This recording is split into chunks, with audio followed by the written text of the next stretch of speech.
साथियों, एक महीने के अंदर दिल्ली के अंदर डबल इंजन से डबल मर्डर का सफर पूरा हो गया। बहुत बड़ी बड़ी उम्मीदें दिल्ली वालों को थी। हम दिल्ली सरकार से उम्मीद कम रखते हैं क्योंकि अभी नई सरकार है, मगर केंद्र की सरकार जिसके पास दिल्ली की लॉ एंड ऑर्डर पिछले 11 साल से है, उसकी देख रेख में दिल्ली के अंदर आज बुजुर्ग दहशत में जी रहे हैं। दिल्ली के अंदर बुजुर्गों का ये हाल है कि उनको पता नहीं नौकर रखना सेफ है या ना रखना सेफ है। कल जो घटना हुई है दिल्ली में, उससे पूरी दिल्ली के बुजुर्ग और उनके बच्चे जो दूसरे शहरों में या विदेशों में रहते हैं वो परेशान हैं। दिल्ली के बहुत पॉश माने जाने वाले कोहाट एन्क्लेव के अंदर 70 वर्षीय बुजुर्ग और उनकी पत्नी की बहुत निर्मम हत्या का मामला सामने आया है। 3 दिन तक घर में लाश सड़ती रही, किसी को कानों कान खबर नहीं थी। जब दरवाजा खोला गया तो देखा जो बुजुर्ग सरदार जी थे, उनके गले में नेबुलाइजर की पाइप डाल के उनकी हत्या कर दी गई। उनकी पत्नी की लोहे की रॉड मार के निर्मम हत्या की गई। पूरा कमरा लहूलुहान था। बताया जाता है कि चोरी डकैती के उद्देश्य से किया गया। खास बात यह है कि कोहाट एन्क्लेव हमारी नई मुख्यमंत्री के बिल्कुल पड़ोस का इलाका है। शालीमार बाग से ये है, त्रिनगर विधानसभा में कोहाट एन्क्लेव आता है।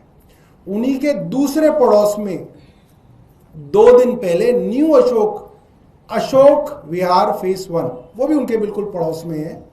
वहां पे दूसरे बुजुर्ग दंपत्ति को उनके नौकर समेत हाथ पैर बांधकर दिन दहाड़े 11:40 सुबह उनको हाथ पैर बांध के उनके घर से लाखों रुपए की लूट की गई और उन्हीं की गाड़ी में वो लूट करके ले गए। सीसीटीवी में लूट करने वाले आए हैं, अब तक पकड़े नहीं गए हैं। कल ही की घटना है, फतेहपुरी के अंदर एक व्यापारी 80 लाख रुपए लेके जा रहे थे।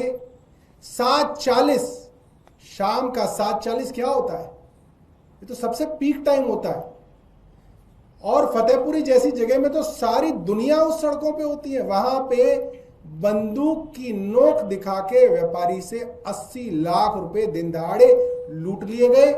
सीसीटीवी के ऊपर वीडियो मौजूद है, कोई कुछ करने वाला नहीं है।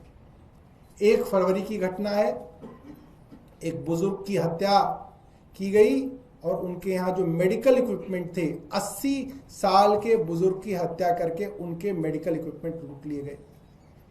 उससे पहले मैंने आपको बताया था नवंबर 2024 में, जहां मैं और अरविंद केजरीवाल जी मिलने गए थे उस परिवार से, पंचशील पार्क जैसे पॉश इलाके के अंदर एक बुजुर्ग को 25 बार चाकू मार के उसकी हत्या की गई थी लूट के इरादे से।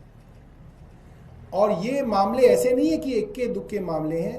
2022 की एनसीआरबी की रिपोर्ट है जो केंद्र सरकार छापती है, उसके हिसाब से जितने वारदातें बुजुर्गों के खिलाफ पूरे देश में होती हैं, उसमें से 27% वारदातें दिल्ली में होती हैं। यानी कि बुजुर्गों के खिलाफ होने वाले क्राइम्स में हर चौथा क्राइम देश की राजधानी दिल्ली के अंदर होता है।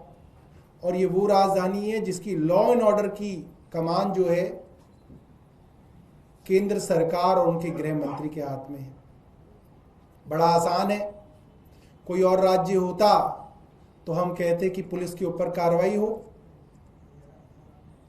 हम गृह मंत्री से इस्तीफा मांगते, कहते डीसीपी को लाइन हाजिर किया जाए, एसएचओ को सस्पेंड किया जाए, मगर यहां पे तो वो ही नहीं मान सकते। दिल्ली पुलिस तो अभी 1 महीने पहले भारतीय जनता पार्टी की सरकार को चुनाव जिताने में लगी हुई थी। वो पुलिस जो इनकी सरकार बचा रही थी, वो सरकार अब दिल्ली पुलिस को बचाएगी। तो आप क्या उम्मीद कर सकते हैं कि ये किसी का ट्रांसफर करेंगे, या ये किसी को सस्पेंड करेंगे, या ये डीसीपी को लाइन हाजिर करेंगे? इन्होंने दिल्ली पुलिस का ऐसा राजनीतिकरण किया है कि जिस पुलिस से आप चुनाव लड़वाएं खुद को, आप उसको क्या जिम्मेदारी कह सकते हैं और उसकी क्या आप जवाबदेही तय कर सकते हैं? या तो सब मिला जुला मामला है।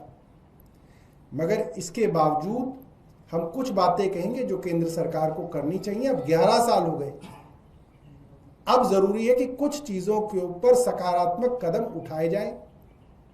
आप किसी भी थाने में चले जाइए, मैं तो अपनी कॉन्स्टिट्यूएंसी के थानों में जाता हूं, जहां पे एसएचओ बैठते हैं उसी एसएचओ के बिल्कुल पीछे एक व्हाइट बोर्ड लगा होता है।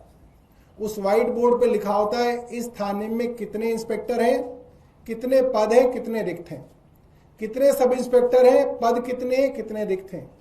मैं आपको बता सकता हूं, आप किसी भी थाने में चले जाइएगा, 100 कांस्टेबलों के पद होंगे तो 50 रिक्त होंगे, 100 हेड कांस्टेबलों के पद होंगे, 50 रिक्त होंगे। और यह हालत खराब ही हो रही है जब से भारतीय जनता पार्टी की केंद्र सरकार आई है, क्योंकि दिल्ली पुलिस के अंदर भर्तियां ना के बराबर हैं। ये जानते हुए कि दिल्ली पुलिस बहुत सारे काम करती है, लॉ एंड ऑर्डर भी है, इन्वेस्टिगेशन भी है, वीआईपी मूवमेंट भी है, सिक्योरिटी भी है, एम्बेसीज भी हैं, supreme court, high court, parliament, president house, PM house, सब कुछ है, कई जिम्मेदारियां हैं। उसके बावजूद दिल्ली पुलिस के अंदर भर्तियां नहीं की जा रही हैं। सरकार के लिए जरूरी है कि अब भर्तियां की जाएं ताकि लॉ एंड ऑर्डर के ऊपर काम करें।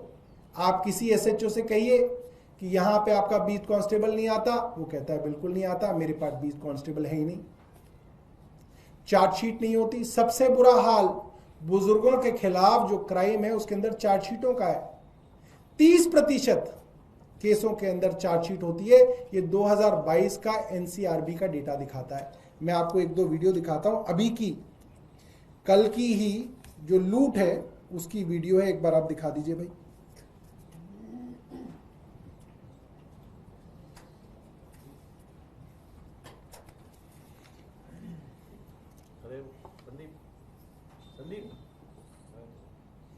ये जो 80 लाख रुपए की जो लूट हो रही है फतेहपुरी में, ये है बिल्कुल सामने आपकी।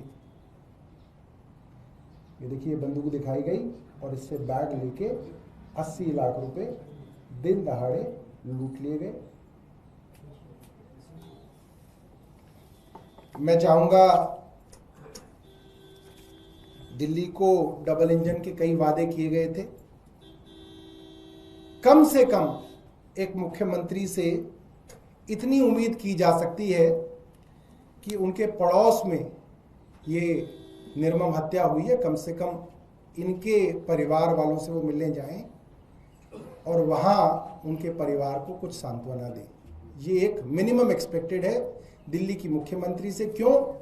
क्योंकि मुख्यमंत्री साहिबा देश के गृह मंत्री को पत्र लिख के नहीं कह पाएंगी कि दिल्ली की हालत खराब है, तो वो ये तो नहीं कह सकती कि ये पुलिस कुछ कर नहीं रही है। तो जब वो ये नहीं कह सकती है तो उनको जिम्मेदारी लेनी चाहिए और परिवार से मिलने जाना चाहिए।